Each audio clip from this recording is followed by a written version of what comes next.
Okay, how are we? We just ask questions, or we?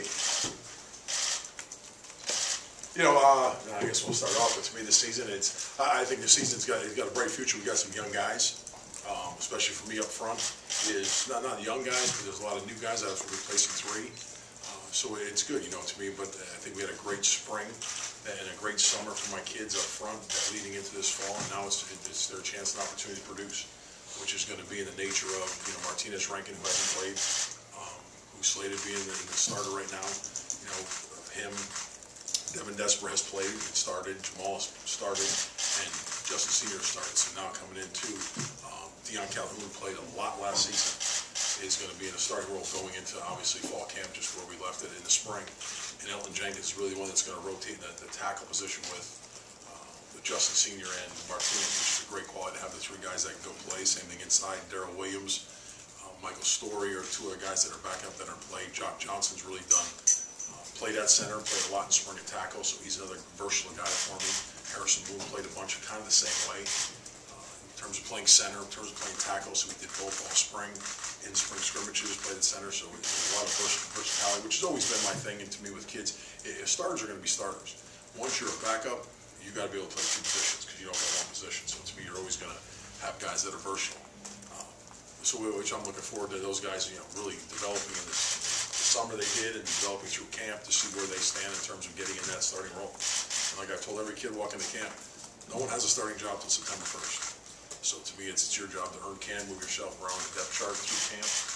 So I'm looking forward to it. I'm looking forward to this camp and getting them in here.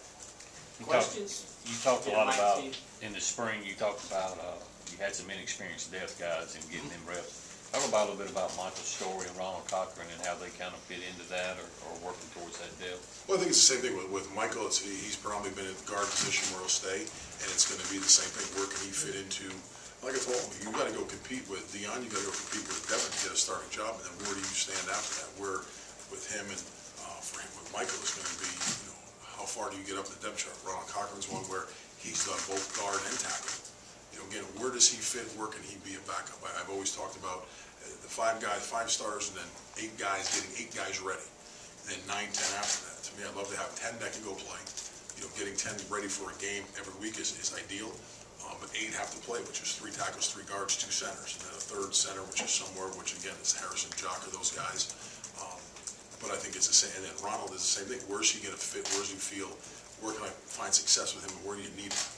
Whether it is at guard, or he's got to learn both, which you look at last year with Justin Malone. Justin Malone played everywhere from guard and tackle throughout the season to go in the bowl game, walk in the bowl game, and Jamal gets hurt, and you got to go to center. So he ultimately played all 3, which to me, the more versatile are, the more opportunity we have for you. So it's an opportunity for both of those guys. Is where are they going to fit? They got to have great success in camp to put themselves in the thing of, I want to play. I'm going to play, and I can, like me, it's trust for me, it's trust for the players around them, the whole offense, the coaching staff, to are you doing what you're doing during camp to earn the job? You mentioned Rankin slated now to start. Of course, that can change in fall camp, as you said before. But you've worked him at left and right tackle. Did you see him more at right tackle as he was in the spring? And probably see him more left. Probably see him more left right now going into it. I think the one thing is last spring put him at right to get him playing, and really a lot of that was put on Justin Senior, who's been at right tackle for since 3 years, 2.5 years starting at right. I want him getting over at left just in spring to get reps. So again, you get into the season and things go on.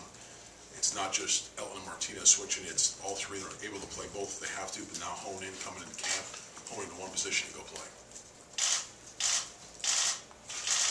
Someone else. Anyone else? John, I know you talk a lot about the line playing as one. How much does that kind of extend to the quarterback? And with a new quarterback, how difficult is that to develop? Everything. I made a big stress leaving spring going into summer. What that is that you have, in a sense, 4 quarterbacks that are looking to play, and where it is it's not, you know, Dak's not back there anymore where Dak can control a lot of things. We have to take control and have knowledge beforehand of what's going on and be able to let them play comfortably. And whether that's protection, whether that's checks, whether that's run game, whatever it is they have to take ownership now. You know, again, Devin, Jamal, Justin have played a lot. Martinez is still a junior. He's an older kid, he hasn't played a lot, but he's an older kid, he's a junior college kid.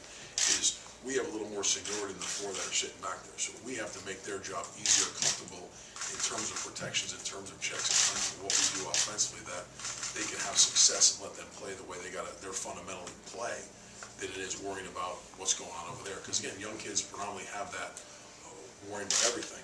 We got to let them do their job, and we got to do our job to make their job more successful, any one of them. What else? Yeah, Steve.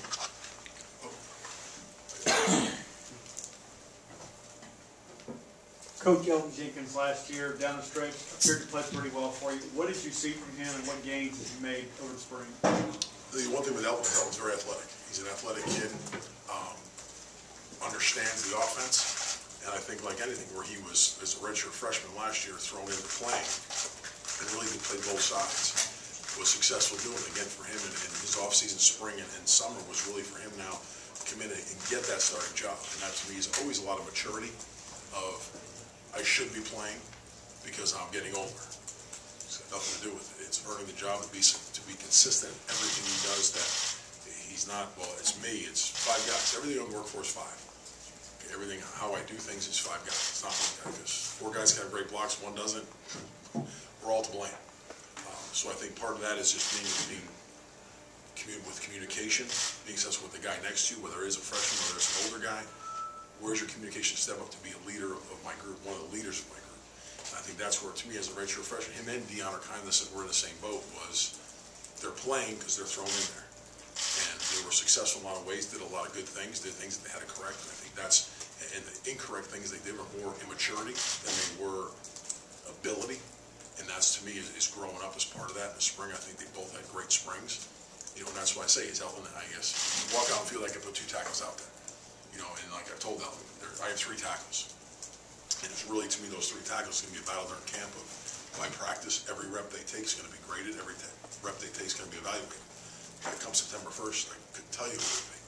You know, again, some have had a little better spring, so you get that spot. But day 2 of practice, you might see him with the 1s. Day 3, he might be right with the 1s. You know, that to me is every rep's going to be evaluated to earn to who's going to be the best, not because Martinez is older and Justin's a senior, and you're a redshirt sophomore. You got to deserve, you got to earn what you're going to get. And that to me is always pushing the kids. That's every one of them. That's why I said we asked about Michael, and we asked about Ronald, and Darrell Williams, and any one of my guys. Even I don't care if they've been starting 3 or 4, bless you, they've been starting 3 or 4 years. Is earn your job. And that's everybody. That's everyone's job. Every position we have on this team. Special teams, offense, defense, is earn your job every day. Every rep you take is getting evaluated, it's filmed, so you're being evaluated. And to me, it's who's going to have that better job and consistent playing is going to get the job. I think last year at this time you were mentioning you'd like to have 8 to 10 guys going into the season we could rotate. Where is that number right now? We're about the same way. You know, and again, during camp, you're always going to get surprises. Like surprises, but it's going to be, your kids are going to surprise you where they come in. And you know, I have 3 true freshmen that walked in. You know, where are they? And they had great summers too, learning. But where are they going to be athletically, mentally, physically? That see they come in and think. Where are some of the guys that, you know, Ronald Cochran I thought had a great fall camp last year. You know, got himself playing it too deep, got himself up there, and to me he's got to have the same way. So that 8 to 10, really when I talk 8 to 10, it's not. I have 15, 16, 17 guys in my room. It's getting guys physically, mentally ready to play a game on Saturdays. To let 12 guys get reps of all the things you need to get covered, it's hard. It's hard because they're not going to all get those reps. So when you say, when I hone into 8 to 10 is, those guys are going to get all those reps of different looks, different things. That's where it comes from. And those guys, those 8 to 10, I got to get 5. And then it works really 6, 7, 8, 9, 10 in order. And if it's, say that 6 guys have been a tackle, he's the 6th best guy. He's really going to have to learn guard and tackle. Just because he's the next best guy, he's getting filled in that position. So it's not, well, he's a great tackle, but you need a guard. He's the 6th best player I have that's earned that job. He's playing. Not because he's the next guard. That doesn't, like I said, with the 2s, they know that. Is who's the next, who's 6, 7, 8, 9, and 10 in order. Because that's going to, again, if you're a great player, I'm not going to sit you on the bench because you're a tackle. And they know the same thing is, go play. You got to play, go learn guard. And usually they got themselves to that 6th best player by knowing the offense, knowing what's going on around them to get themselves in that position. What else? Anything else?